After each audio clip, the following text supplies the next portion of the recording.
I'm going to say welcome to the Candidates Forum. Tonight we are speaking with candidates involved in contested races in the April 7th municipal election in the city of St. Genevieve. We also will speak with Mayor Dick Greminger, who is in a contested race, although his opponent is not campaigning any longer, and also with Brett Arnold from the Community Center and Dr. Jeff Lindsay with St. Genevieve R2 School District. My name is Toby Carrig, and I'm the editor of the St. Genevieve Herald, and I'll be serving as the panelist this evening, asking questions of our guests. This event is sponsored by St. Genevieve Community Access Television and St. Genevieve Herald newspaper. A rebroadcast of this forum will be shown in the days following up to the election on channel 991, which is also broadcasting live tonight. A video will be available on the website, which is stgentv.com. I want to thank all the candidates for coming tonight, and also thank the audience for coming as well. Our candidates at the moment for the aldermanic seats are Ward 1 incumbent Tom Couch and challenger Jerry Klein, and Ward 4 Randy Ruzicka, who is opposed by Bob Wortman, who is not with us this evening. Each candidate will have up to 2 minutes for an opening statement, and that'll be followed by our first question. They will have 90 seconds to respond to each question, and at the end of the session, they will have 90 seconds for a closing statement. The candidates have not seen the questions, and we hope to get as many as we can, so we'll ask them to keep their answers concise and on point when possible. We're going to start with the 2-minute opening statement, and we'll begin with Mr. Couch. Well, good evening. Thank you, Toby. My name is Tom Couch. I live at 255 Seraphim Street. I was not born in St. Genevieve, but St. Genevieve is my home. I've been here 14 to 15 years. The community is my home. It's very important that people understand there are 8 people on the Board of Aldermen that make decisions that affect the city, not only today, but for 20 years. And we need to apply critical thinking skills to the problems that we face, and to understand our history and respect it, but also try to plan for how we're going to move forward. That's all I have. Okay. Mr. Klein? Yeah, Jerry Klein, and resident of St. Genevieve. I was born here, so lifetime resident. Lived in Ward 1, that Tom's representing. We bought a house over on Lehigh and at LaPorte, well, I said Lehigh, on LaPorte and Roberts, and been there for 27 years. Was an alderman back around 2000, and decided that I wanted, didn't especially like the way the city was doing things, and I thought, well, let's give the residents a choice. I haven't followed the politics since I was out, because once you get away from it, you stay away from it. I always was encouraged when people would stay abreast of city going-ons. I'm guilty of falling into that deal where I didn't, and now I'm back looking at doing things. Mr. Ruzicka? Okay, thank you. First of all, I'd like to say thank you to you and the TV station and all parties responsible for having this forum. I think it's an excellent arena for people to find out about the candidates. My name is Randy Ruzicka. I reside at 147 Lynn Drive, Ward 4. Been in St. Genevieve about 9 years, and in that time, very similar to what Mr. Couch said, I've fallen in love with it. You know, I love this town, and I want to be part of what goes on going forward. So I want to be involved, and that's why I'm here, and that's why I filed for candidacy. All right. You guys are well under your time for the first Okay. segment. To let you, I will do. We don't have a bell ringer that I usually have with me. But at about the 1-minute mark, I'll do something like this, so just give a little warning so you have an idea that you've got about 30 seconds to wrap up that particular answer. The first question is to do with the expiration of the Valley Springs TIF, which will conclude in December 2015. And that will mean revenue that has been captured for redevelopment in that area will now be available for the city to be used in other areas. What do you believe the priority should be for how and where that money could be spent? And we'll start again in ballot order with Mr. Couch. Well, I think that the city has done a very good job to finally finish off where we're going to spend the TIF money that was received. And I think a lot of people don't understand TIF and how it works. When the city and the other taxing entities start to get those taxes after December of this year, the priorities for the city are going to remain what the priorities always are. I think that priorities have to be streets. They have to be some form of activities for young people. And the city has a giant elephant in the room, and it's called a ladder truck. And we're going to have to figure out a way to pay for that ladder truck. We have things that come up all the time that are non-budgeted items. We currently are working on going to be a pretty major project to repair a wastewater line. So that money will go into general revenue, and then in the summer, each summer, we'll have our regular spirited debates on how to utilize those funds. All right. Mr. Klein? One of the reasons I did run this year is because in the year I was the alderman before we did pass the TIF, and I recognize that this year the city should be getting a bunch of tax money or revenue to spend. And what I've seen in the past where we have delegated our water supply and recently given away some of the ball fields in Ward 1, the Yanks field. I look at this money to be used. I agree with Tom in that you got to look at what's in general revenue. But for the first time, I would like to see this money bring down something like our water and sewer rates or something. I'd like to see this do something for the citizens, because the city is supposed to provide parks, recreation, a good place to raise a family, all these things, and we've done that. But this time, we planned ahead. 15 years have passed, and I'd like to see this money not just go to the normal things that it's been going to, but to an exceptional thing, or several exceptional things, so that the citizens see the benefit. All right. Mr. Ruzicka? Well, I would have to say that I would like to see it mainly go towards streets and infrastructure, which really, really need a lot of attention. And it would be wonderful if we were in a position where we could spend more money on parks or, on other recreational things from what I'm able to make of the situation at this point. And of course, I don't have access to what people that are, in office do. I think we got really, really critical things that need attending to before we get to parks and recreation. Not that parks and recreation isn't important, but I feel the main thing, I think, is dealing with the streets, the infrastructure, and of course there are definitely some equipment issues with various departments.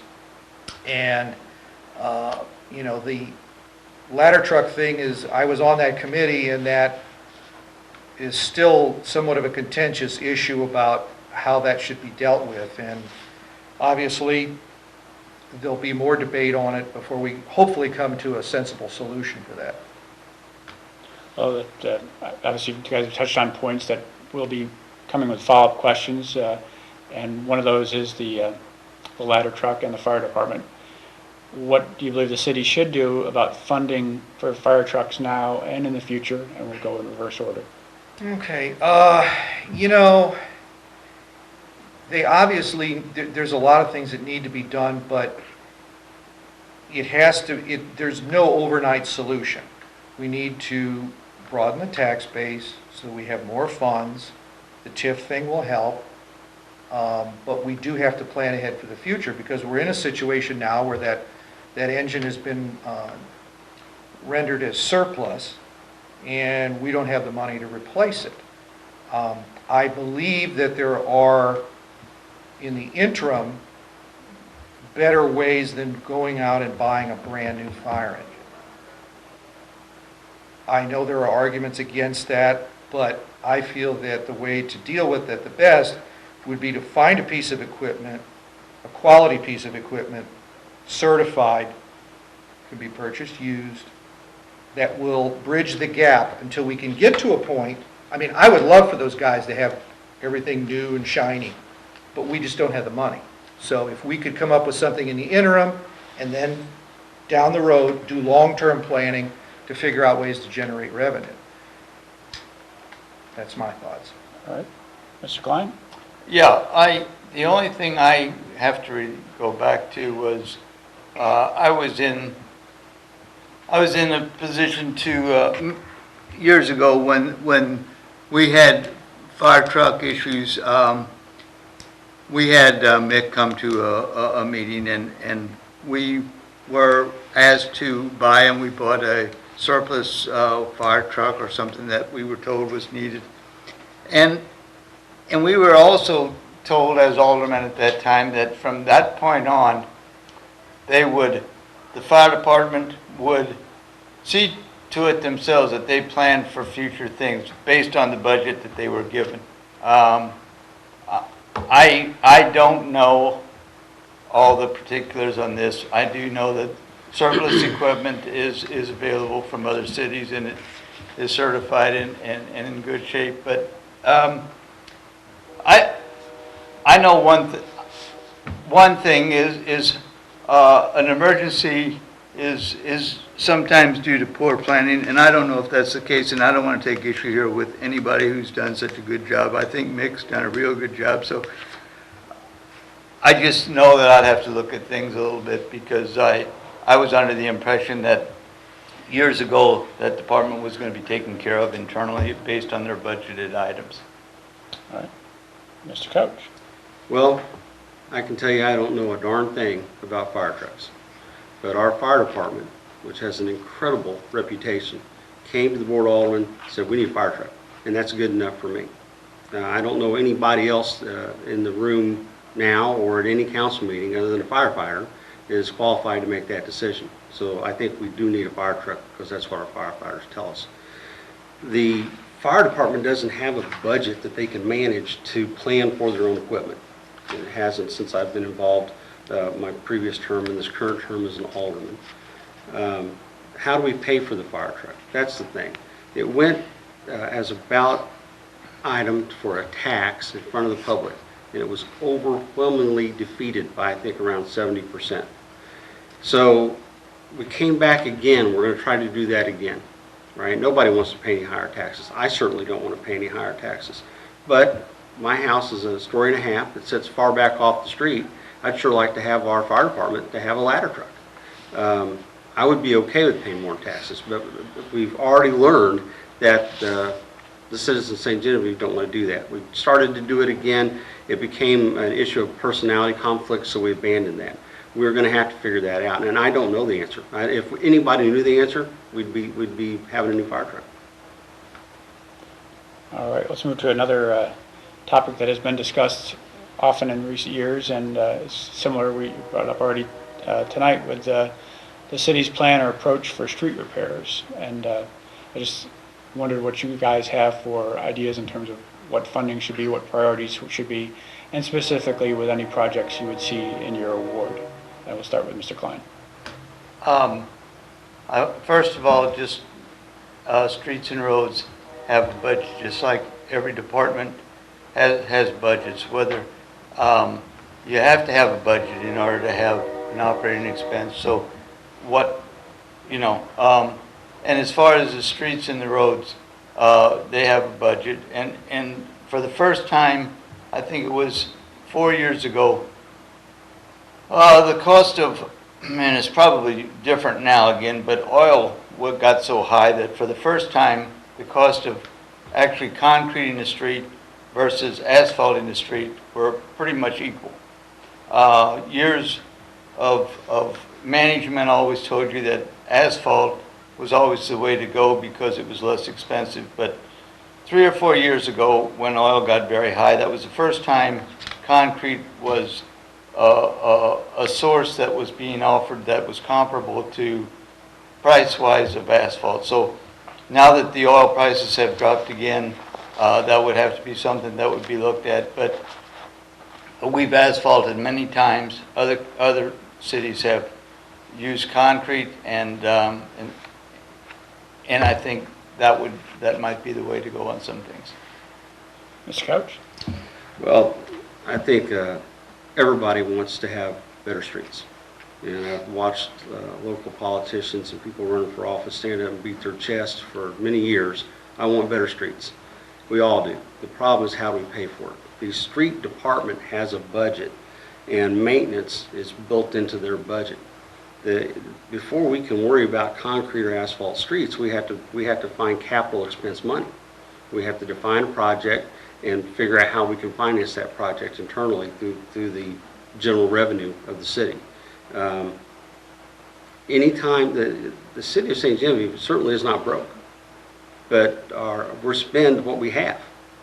So anytime we want to take money away from one department or one area to do a capital expense project or to supplement another budget line item, we're taking services away from the citizens of St. Genevieve over here.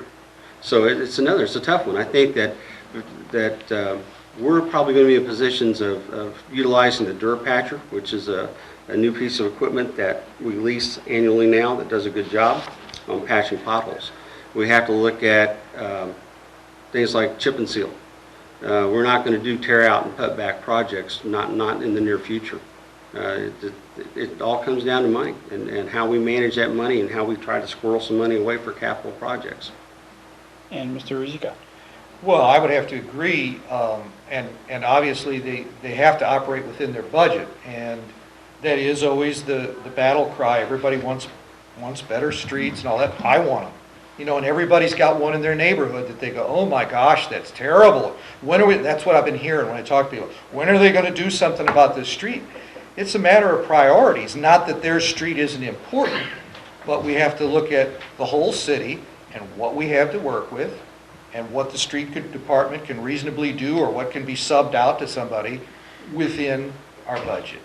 And unfortunately, some people are going to have, there are going to be streets that aren't going to get done right away, So it's a matter of time. But I would say from what I've seen and what the city has to work with, I think they do a very good job of keeping them going.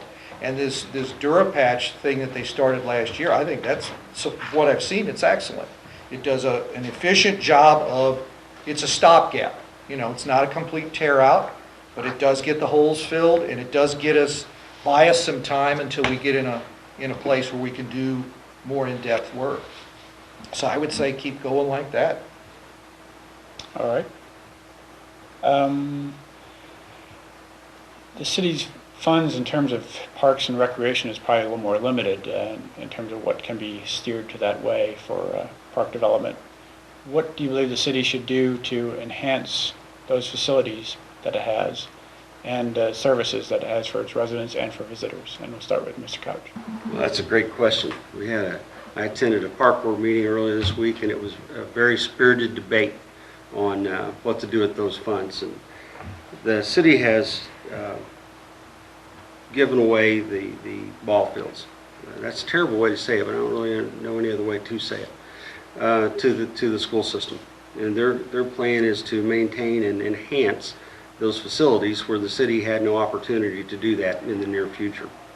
So that's going to free up some monies, some tax money that we have in the park budget. The park budget usually is the cost is about $86,000 more than we take in park tax. So $86,000 comes out of the general revenue fund. Now we're going to be alleviated of some of those costs, electricity, the mowing, the maintenance and the upkeep. So it's hard to really get a good tight number on how much that we're going to save because we don't track it. Historically, we haven't tracked that number. But in the park board meeting on Monday night, the park board has got a couple members with 20 years, 2 decades of service, and all they've ever been told is no. And every promise to them has not panned out. So I think we're going to push very hard to get the park board some discriminatory spending funds and let those good people that come to those meetings month after month spend some of that money and identify where we need to spend it. Mr. Klein? 50 years ago, I was on the park board. 50 years ago, and I was out of college and was interested in the park, and the park board was very active, and at that time we were able to put in tennis courts and do some things. That's about the time the ball fields were built, and that's why I was really upset with the ball fields being done away with. When I look at not only the ball fields, the tennis courts have gone by the wayside. We've tried to convert them into hockey deals. I don't know. I've gone to the park board several times, and I don't even think most of them realize the lights don't even work certain in the summertime. I'm not. Don't get me wrong. I'm kind of vigilant over. I want things. You have to make choices, but you know, there's parks that are not used very well. Other parks are. We've expanded in certain areas. You've got a budget. You have to prioritize where you're going to spend that money and get the most for your residents. And I just, you know, we don't have a pool. We don't have a ball field anymore. We don't have. We've cut out so much. We don't have a summer rec program like we used to, that the city used to deal with. And yet the monies have been there. And if I was on that park board and it had been told no for 20 years, I think I would have come to one of the alderman meetings and made the case that these things, money cannot always be spent all the time and never see the results of it. That to me is it. I have to cut you off there. Mr. Ruzicka? Well, obviously we have to prioritize with what we have to work with. It was my understanding that, you know, turning the ball fields over would free up some capital, and I think that's wonderful. It's a shame to lose them, though we're not really losing them.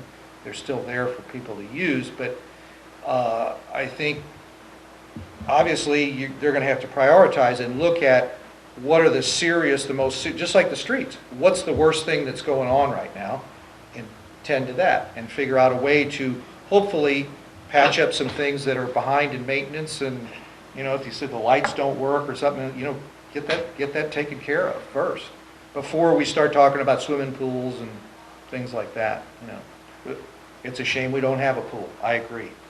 You know. All right. Let's talk about economic development and job creation. Obviously, those are things that people are concerned about here. There have been steps taken by the city in recent years with the downtown TIF and some other actions taken. But I think citizens probably see growth that's taken place in Perryville and Farmington and have questions about what could be done here in St. Genevieve. So we'll start with Mr. Ruzicka. What further steps can be done for the city to help spur economic development? I think the key to the whole thing, obviously, is to attract more businesses and ideally more retail businesses. That's not an easy thing to do. You know, we hear all of these reasons why we can't. We're too far off the highway, blah, blah, blah. I think it can be done to an extent. I don't think it's easy, but I think that's the key to it. If we can get more retail businesses in to generate more sales tax revenue through various methods that the city has been doing recently, I say keep going in that direction. You know, the TIF, this new window company that's coming in, I mean, that's all good. Unfortunately, the economic climate is such, we lost Alco. Of course, we're getting somebody else in. But if we could get more retail in, if we can fill those vacant buildings that we have around town, have businesses in there, that'll generate more revenue, and that will help ease it. I don't think there is a magic bullet, though. All right. Mr. Klein? The downtown area in Ward 1 is of course, would be a priority for an alderman in that ward. And I think with the people that are down there, and I think they've kind of networked and worked with each other trying to talk to people to move to town. I'm told that the historic museum that's coming to town is by word of mouth. Somebody who tried to put this thing in St. Louis for several years was told by somebody, take it to St. Genevieve, they'll put it in, and that's going to be a real plum for St. Genevieve. And I know that the artisans downtown are talking about having craft deals, and they're good at what they do, and they want to encourage their friends to come into town too. Economically, the town has always could use more retail and that's always been one of those things. We need, in addition to retail, though, we do still need some recreation places and a place to maybe view a show and I think we might need to spend some of the money on an economic development person like Marv Harmon was years ago to go out and actually create people. That's the way Farmington and Perryville have grown, and I think St. Genevieve can grow that way as well.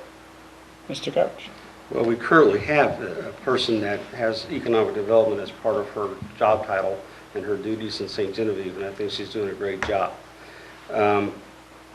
Retail would be fine. I mean, everybody wants, I'd like to be able to buy a pair of socks in St. Genevieve. Could be nice. But Alco did not go out of business in St. Genevieve. Alco went out of business nationally because their business model didn't work. Well, economic development, retail creates low-paying jobs. We have to try to attract a medium or even heavy industry.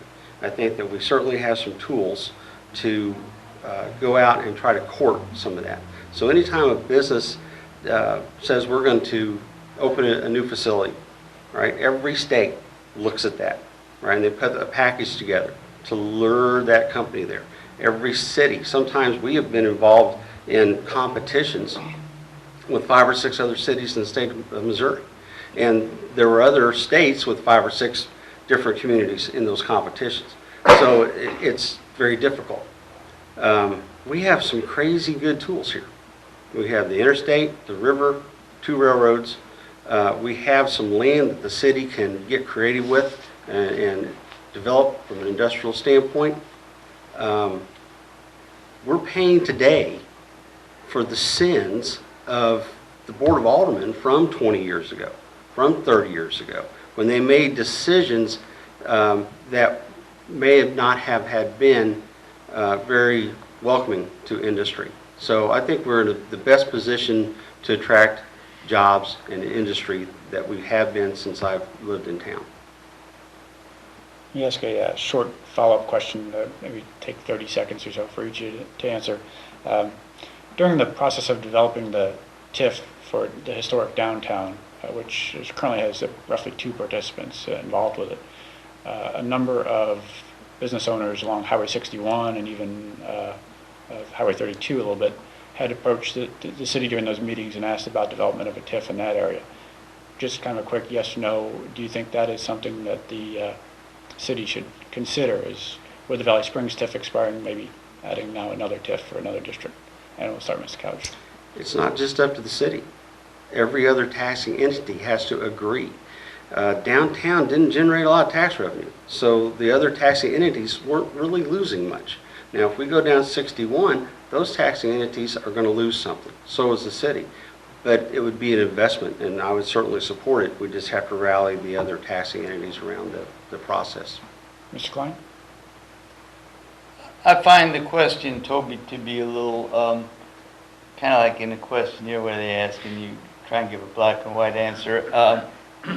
I can only answer that when you look at down the road what a TIF can do, if the benefits are greater than what you sacrifice in the process, yes. Tom said it best. It has to be good for everybody. You know, years ago we wanted to increase our city limits and take in the area above the park. The park residents out there didn't want us. And that told me something, that the city did not offer enough for them to want to come into the city. So this to me is the economic growth. When the city can attract businesses because of what they have to offer, and St. Genevieve has an awful lot to offer, that's when you'll see an economic growth. Mr. Zeke, and I believe you probably have a business in that area. Well, I do, but I would agree with both of these gentlemen on certain points in that it has to be, it's not just as simple as going, oh, well, we need to do this here. It has to be advantageous, the pluses and the minuses have to work out for all parties concerned. So I can't give you a yes or a no. I would have to know a whole lot more about the scenario before I could just commit to it. But I think there probably are scenarios where it could very well benefit, you know, people in that area. Candidates often ask us when we ask them what kind of areas should be raised about potential conflicts, I guess kind of hinting that perhaps we should know something about their opponents that we don't know beforehand. The responses, however, are usually pretty standard, so I'm going to try to phrase this question in a little more open-ended way. Do any of you believe that you have allegiances or memberships that would impact your role on the Board of Aldermen, and that could be either in a negative or a positive way? And we'll start with Mr. Klein. The only thing that I have no allegiances or one way or the other. I think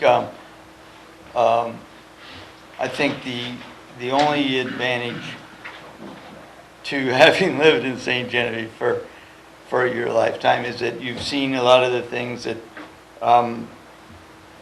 that have been tried, and whereas someone may look at somebody doing something 20 years ago, when things were done 20 years ago, there was a set of circumstances that caused that to happen. Generally, you rely on people to look to their best interests, and the best interest of the people and the best interest of the city hopefully are connected. Mr. Couch? Well, I live in St. Genevieve. I do not work in St. Genevieve. I work in the area of 35, 40 miles from St. Genevieve, so I don't have any business connections here. Both of my children are adults and live in the surrounding areas. Neither of them live in St. Genevieve. Neither of them or their spouses work for a company based in St. Genevieve. I have no allegiance to any entity other than the community at large, and to do the right thing for the community. All right. Mr. Ruzicka?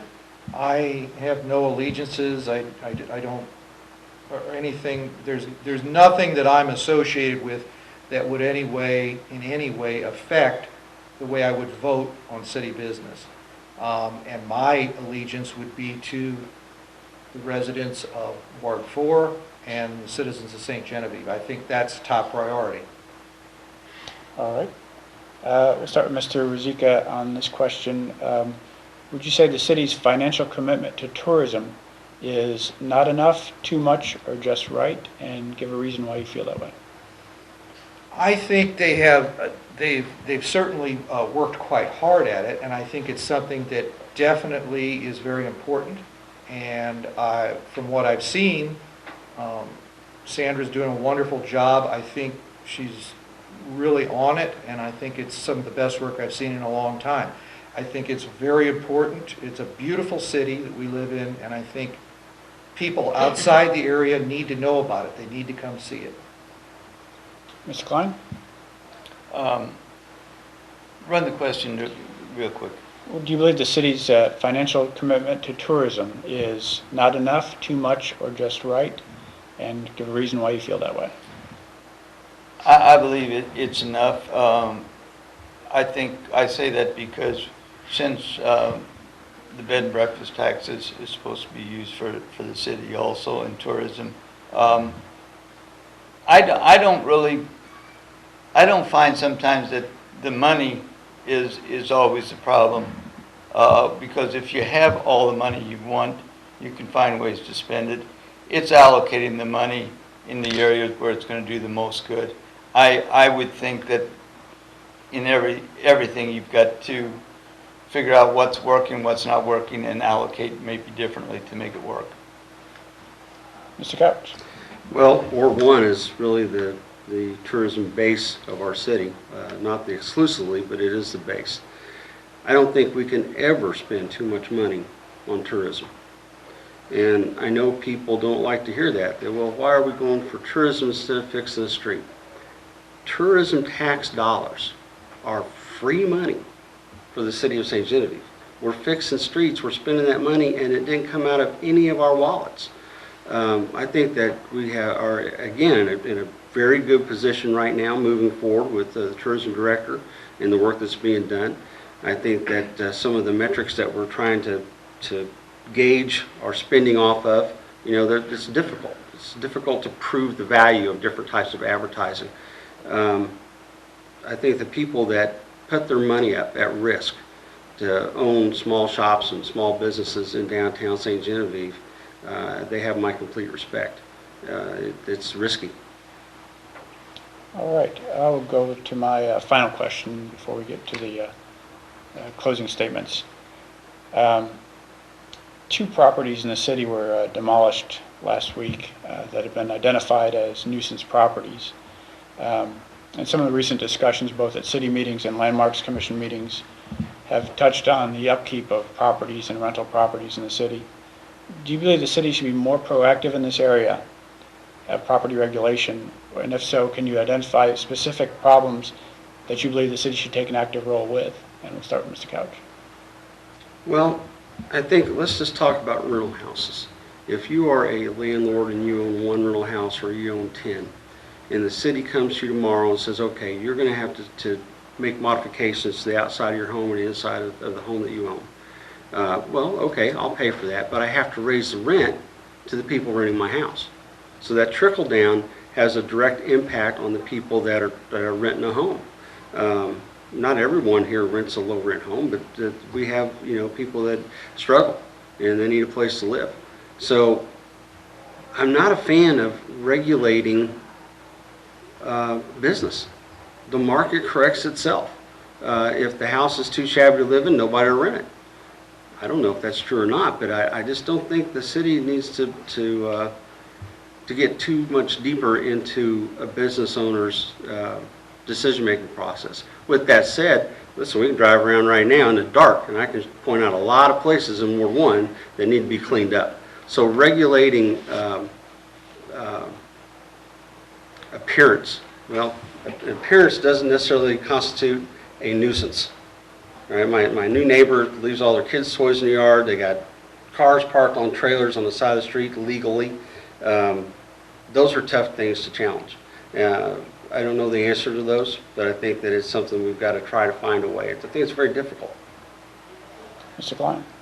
The codes and the ordinances are, I think, in the city are good enough to right now, but the things like that enforcement of them or whatever may be lacking. I know that there are lots that weeds grow all the time, and we have to call somebody to get those things cut. I think we've got enough regulations, and I'll leave it at that. All right. Mr. Zika? Yeah, I'm also not a fan of overregulation. I think there's already enough laws and ordinances and codes that cover it all. And it's funny because in talking with some people that have been going door to door, there were one particular individual had some complaints about it, and I raised the question to that individual, had they ever spoken to anybody at City Hall about it, and they said no. And I said, well, you can't very well expect it to get fixed if you don't, I'm not implying that people should go around ratting on their neighbors or causing problems, but I mean, if it really is serious, notify the city and the appropriate department will come out and look at it. And that's how you get somewhere. But just looking at it and boiling over it isn't going to fix it. But I don't really think we need any more laws, though, or any more regulations on it. I agree. All right, and we will start now with closing statements. We'll work in reverse order. Mr. Ruzicka. Okay. Once again, I would like to thank you all for putting on this forum. It's a pleasure to sit here and be able to discuss these things. And, as I said in my opening statement, basically, I would really look forward to being able to serve the residents of Ward 4, and it would be an honor if I could do so. I'm at a point in my life where I want to give something back. Mr. Klein. Yeah, thank you very much for doing what you're doing here. And I too feel that the citizens, I believe, in all wards, live in St. Genevieve, and they choose to live here, and this is a beautiful town, and there's a lot of things. We contribute taxes, and we want to see our tax money spent in ways that benefit the townspeople more than and I think that's what the board is supposed to do, is prioritize and see to it that the best is made of the money that's spent. Mr. Couch. Well, Ward 1 has a lot of things going on. I mean, it's residences, it's businesses, it's the historic homes and the things we have to protect. It's a big job, right? But as an alderman, I listen to the people in Ward 1, but I listen to everybody in town. I don't think that we face any challenges that most cities of our size face economically. I think we need to be cautious on who we elect to the Board of Aldermen. I think that our aldermen need to be able to use critical thinking skills and to understand complex problems and make informed decisions every time. I think we have a lot of opportunities in St. Genevieve, and I know a lot of people don't see that. I live here because I want to live here. I live here because St. Genevieve is my home, and I would appreciate the good folks of Ward 1 to give me their vote.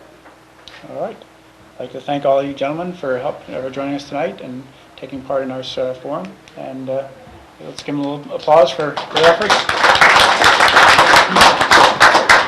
We'll take a brief break and just change our setup here a little bit to bring up Mayor Grumman. Toby, thank you. Thank you, Toby.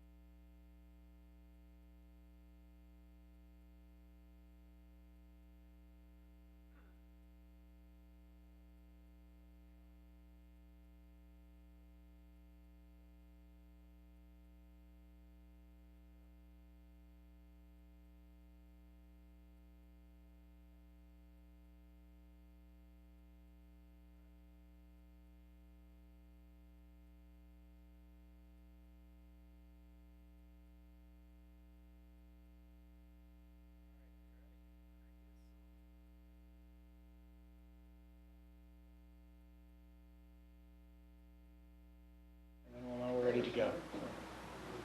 There we go. All right, we have Mayor Dick Grumminger, who is on the ballot in the April 7th election, running against Frank Johnson.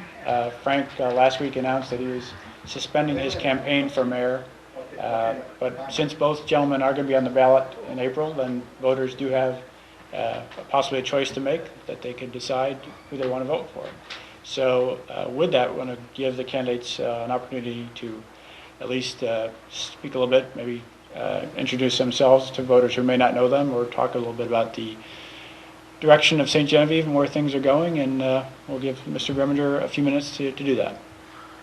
Okay, well, thank you. And as stated earlier, thanks for having this. Certainly, it's a good benefit for the people that we don't always get to talk to. So, I've been mayor now for going on my 12th year.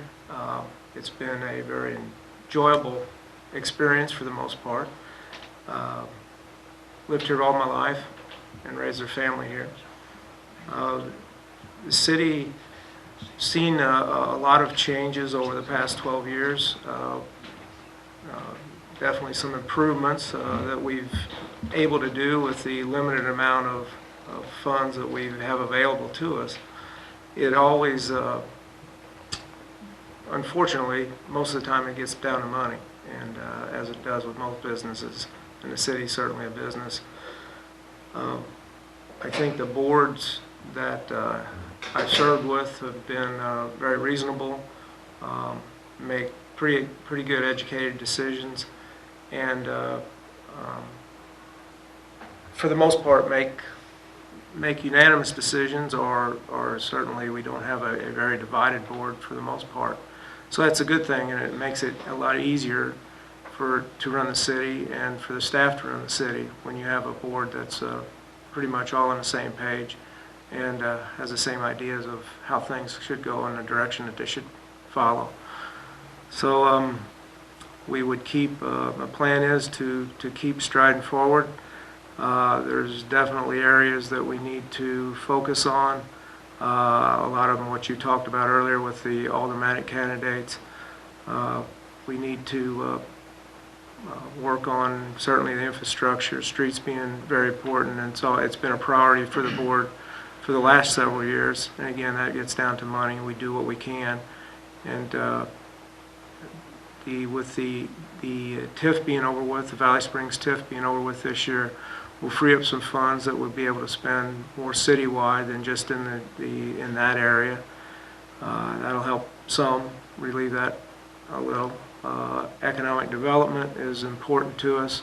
We continue to do that. There's always things that come up things that we're always working on, opportunities that arise that never end up making the newspaper, that never end up making it that far that we follow up on. We continue to follow that up and follow up on leads that come to us, try out and go out and find more leads. We did make Sandra just this past year part of that as part of her responsibility, and we got a real good working relationship with the IDC and the county. They've been very supportive of that, and we hope to continue in that efforts. I think one of the things that happened very positive was the addition of PIVA, the new vinyl window company, and the way that the TIF money that we had available right here at the end to be able to purchase that building. I think it's a good investment for the city. No matter what happens to the company, I think that, granted, we hope that they're going to start out with 30 or so people and grow it to 120 people in 5 years and continue hopefully to grow from that. But if we wouldn't have done something, they wouldn't be here. And buying that building, it gives us some revenue stream for in the future. I hope, we've had some discussions as a board about it, that we can maybe set some of that lease money aside for economic development specifically, and again, it will generate some cash that we can use to supplement our other general revenue. So. All right, I saw former Alderman Joe Steiger out there, and I know he seemed to ask you often during meetings about where the city was at with growth and annexation. So let me ask that question of you: is what do you see for the future in terms of growth and annexation for the city? It's tough. We're landlocked to the east and somewhat to the north. In the south, you got the big field. So really the only way we can grow is out west. We did, just recently there has been some property out on 32 come up for sale. I hope somebody will invest in that and be interested in becoming part of the city. As one of the candidates you just talked about, I know there's several years ago I was involved in it. We tried to look at going north, and really the city, as far as having things to offer to somebody that borders the city, I guess the point was made then that we got a good county water system, where in some areas where towns can annex, they being able to offer some of the infrastructure that's not out there that borders the city and can attract people that way. But we do have a great county water system. The best thing that we would have to offer to a resident would be actually the wastewater or sewer facilities. We have a great sheriff's department, and I know one of the things that was mentioned in one of those meetings, I'll never forget, years ago, was that when people that border the city limits was, well, if we call the police, or because that was obviously one of the things that would be a benefit, would be they'd have city police force. They said, well, if we know if we call the police or call 911, we know the first people that's going to show up here anyway is going to be the city police because they can get here the fastest. So that's true, and that's great. In an emergency, you want anybody that's available to get there. So it's that's a tough one. The property going out west has been, people are it's hard to get a hold of, and people to want to get rid of that property and definitely annex into the city. But that's definitely a way we want to go. We'll continue to try to work that way. We've had some residents just south of the city limits that have shown some interest, but it's an expensive process also to be able to commit that you're going to provide the infrastructure to those areas as they need it. So, but we do need to grow. Certainly the city does need to grow. We need more rooftops. All right, any closing statements? I just happy to serve the city. There's always things that when you get near the end of a term that you want to see finished that never end up happening to see finished, but there's definitely some priorities out there that we want to see done. I think it's important that we work strongly towards getting a national park designation for St. Genevieve in the next year or two. We always still have the monies out there to be able to spend on flood control with the creeks, and I think that's coming close. At least it's getting closer where we'll be able to spend some of our own monies on that anyway.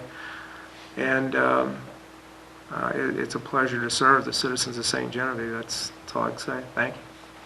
Thank you very much.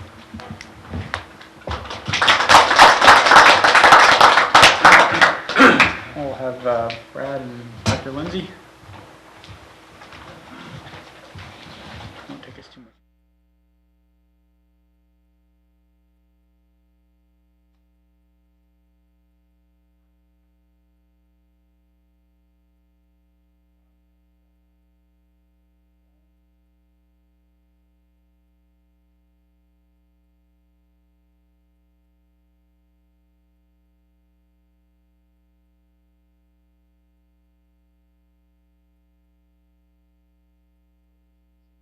County will see two ballot issues. Well, most of the county and our two school district will see some ballot issues in front of them on April 7th. And we have allowed Brad Arnold, Executive Director of the Community Center, and Dr. Jeff Lindsay, Superintendent of the Artois School District, to talk a little bit about the ballot proposals and inform the public of what those are all about. So, Brad? All right, thank you for having me tonight. As you said, I'm the director at the Community Center. I've been working there since May of 2007, and I've been the director there since August of 2008. So I've spent some time there now, and I'll give you a brief history how this proposition has come about. A special election was held in 1997, and a half-cent sales tax was overwhelmingly approved to be collected, and originally that's what created our community center. In that original proposal, 1/8 of that half-cent continues to be collected forever. 3/8 of that expires at the end of December 2017. Our goal with Proposition A is to take that 3/8 of a cent and continue to receive that beyond 2017. It's not an increase. We just want to continue to receive what we get now. To kind of give you an idea of the impact of how our sales tax works, we receive roughly, and for simple math reasons, about $800,000 a year in sales tax. That's the average over the past 5 years, and again, it's a little more than that, but to be simple, come 2018, that $800,000 would become $200,000. So you can see that basically 3/4 of the money we receive would go away. With this proposition, we'd be able to continue to receive those 3/4 of that amount, which, like I said, would continue to be that half-cent sales tax. Speaking on our future, we know what our future is without that money. We know the changes or things we have to do differently if we don't have that 3/8 of a cent. However, we feel like by passing this proposition, we have a great opportunity to do more and do different things for our community. Obviously, our first priority, if we are to pass this proposition, would be to maintain our current facility. By 2017, we'll have a facility that's almost 20 years old. There's things that are going to need to be addressed. However, with this extra money, we see this as an opportunity to grow, add jobs, do things for a community that I feel like our community deserves. And I mean, I think it was made clear earlier by the candidates, recreation doesn't have a lot of money to be spent, and this is an opportunity that we can spend on recreation. You may ask, why now? Why do we want to do this now if our sales tax doesn't change till the end of 2017? Well, the same reason that a lot of people spoke here tonight. You have to be able to plan things. Proper planning takes time. So by knowing now what we can do in a few years, we can get the right people together and plan for whatever we want to do. That's how the building was built. I mean, there was a group that came together in the beginning. They came with this plan, they passed the tax, and we just want to continue, what we've done for the past 15 years and hope to continue to do in the future. Lastly, we're going to have an open house this Thursday at the community center. So for those people that either haven't been there or it's been a while or just want to come see us and ask more questions, get in depth more on this proposition, we're going to be there, open house at 6 o'clock this Thursday, and we'll show people around, give tours, see the things that everybody wants to see, and then we'll take questions at 7 o'clock, and I hope to see everybody come out, and thanks again for allowing me to speak tonight. Brad, if I may ask you one question. Yeah. I know the sales tax sunset, if you will, for the part of it, was tied to some debt related to the building project. Right. So the extension will then, I'm believing, allow some money that the community center could use for expansion or further services. So if you could just talk a little bit about it. That's something you guys have not designated anything yet. So if you could talk a bit about what the process would be for any future use for those funds or future expansion. Right, yeah, yes. Like you said, about 65% of what we collect now goes towards our debt on the original building. So the plan would be, when this passes, if we're lucky enough for this to pass in this election, to then go to the community, get a collective group of people beyond just our board, beyond myself, and get together, come up with a plan, and then ask the community what they want to see. I mean, does our community want an outdoor pool? Does our community want another type of facility? Whatever they want, I mean, that's what we want to give them, because obviously it's their money that we're spending, and I think that's how the place was founded, was on that very principle. So that's what we want to do. I mean, we want to hear from them. That's why we want to have this open house. We want to get ideas. We poll the people that use our facility now, but we have a hard time reaching out to people beyond those that use our facility. So we want to take that opportunity to be able to bring in everyone, and if there's something that we're missing, we want to hear that from those people and then try to incorporate it in our future plans. All right, well, thanks very much. Dr. Lindsay, if you would care to explain the bond issue that voters will see on April 7th. Sure. First of all, thank you for the opportunity to speak tonight, and also thank you to the city for hosting this event. We do have a $4.2 million no tax increase bond issue, titled Proposition 1, that is on the ballot for April 7th. The bond issue does a variety of projects. There are some informational brochures that are out in the community that goes into a lot of detail on as to what those projects are. So I'll just kind of hit the high points tonight. The two main areas of focus revolve around student safety issues, and then also a variety of energy efficiency, replacing outdated HVAC equipment, replacing some older windows, just some upgrades in that area that will make us more comfortable and also more energy efficient, as well as replacing some antiquated equipment that we have. Other areas that are also included as a part of the project, really there's kind of three other areas that are bigger kinds of things. The first that I would mention would be the gym at Bloomsdale Elementary. For our patrons that have students that attend Bloomsdale Elementary, if they've attended a Veterans Assembly or a Christmas program or any major activity out there, there's some limitations. There are no bleachers in the gym. There are parking issues. And so those are two things that we want to address with this bond issue. There would be an extension of the gym on the side opposite the stage to allow us to put in some bleachers for patrons that come and attend those kind of events, and then also an expansion of the parking area and some lighting, those kinds of things for those events as well. Another area that we're really excited about is the updating of the high school and middle school library to really make it into a library media center.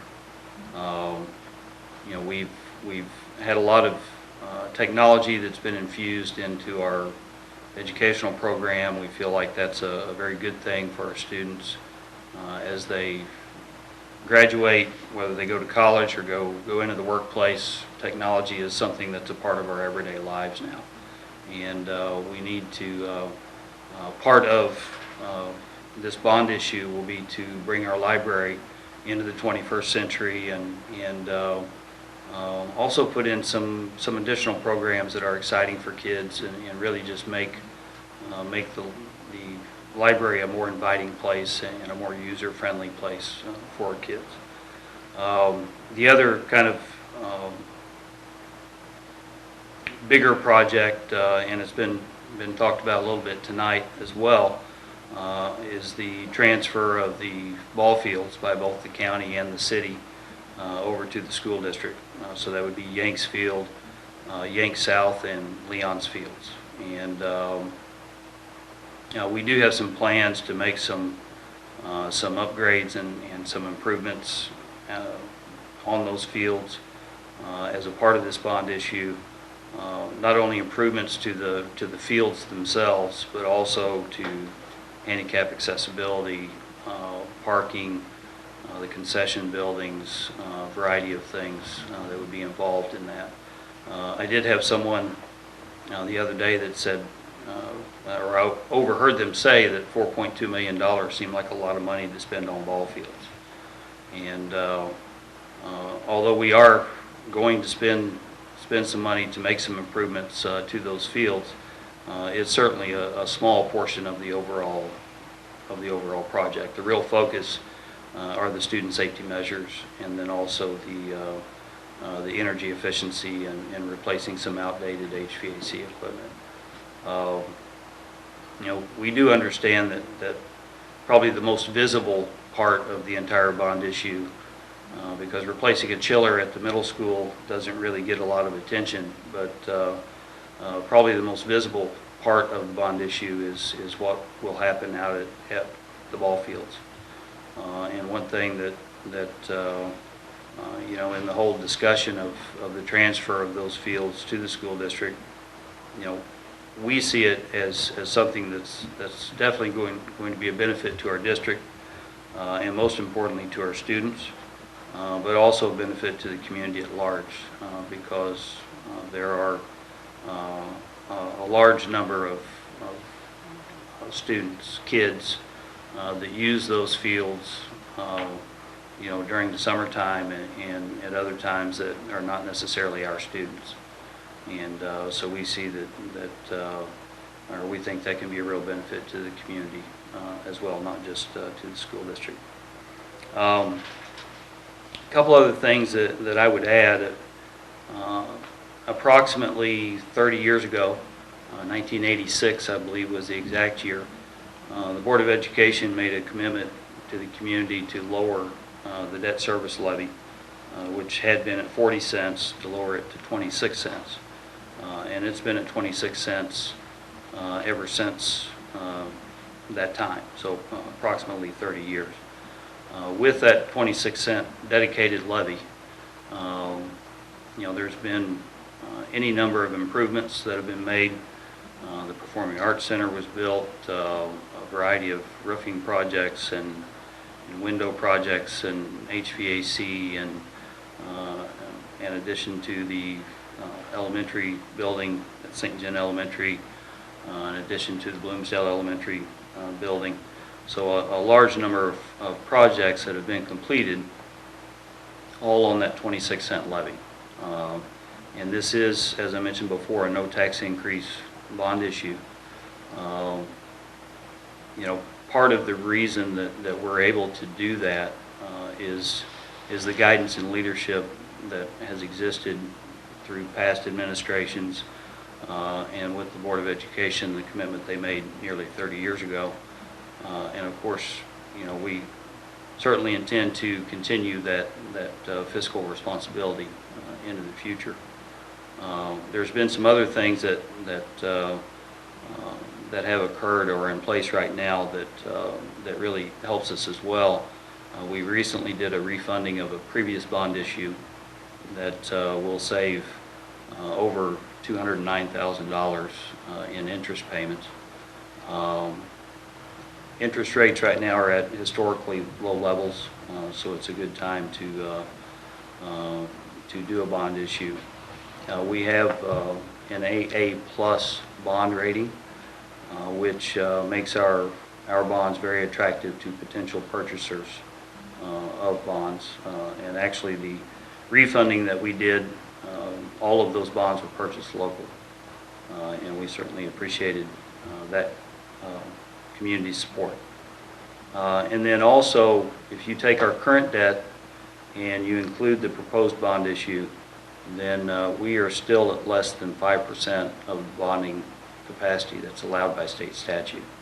So we're well within what the limits are that have been placed on school districts. Overall, our levy is the second lowest total levy of all school districts between St. Louis and Cape Girardeau. We're very proud of that. We're proud of what we've been able to do in the way of facilities and programs and services for our students with that second lowest levy from St. Louis to Cape Girardeau. So, the community has been very supportive over the last 30 years of bond issues that have taken place with the district, and we certainly hope that and would definitely appreciate the community's support on Proposition 1. Thank you. I want to give you a chance to address the voters who might be saying, well, I'm going to walk in there and vote against it so I can save some money on my property tax, because you mentioned that the debt service levy is 26 cents per $100 assessed valuation on property tax. Just if you could kind of explain that a little bit in terms of the effect that the tax has and what the vote outcome would be on that. Sure. The 26 cent debt service levy is basically a part of the levy that's set aside specifically to pay debt, as its title implies. A yes or no vote on Proposition 1 will not affect that levy. We have existing debt, so voting yes is not going to raise the levy, voting no is not going to lower the levy. It simply allows us to sell the bonds to get the proceeds to be able to do the projects that we've identified. It will extend our obligation by approximately 5 years, but doesn't affect the levy either way. All right. Thank you both very much. I appreciate it. Appreciate you taking time to come out here and talk tonight. Thank you. Thank all of you for coming out tonight. Again, this will be rebroadcast on Channel 991, and we thank the Community Access Television for doing that for us and informing the voters about some different issues. Thanks.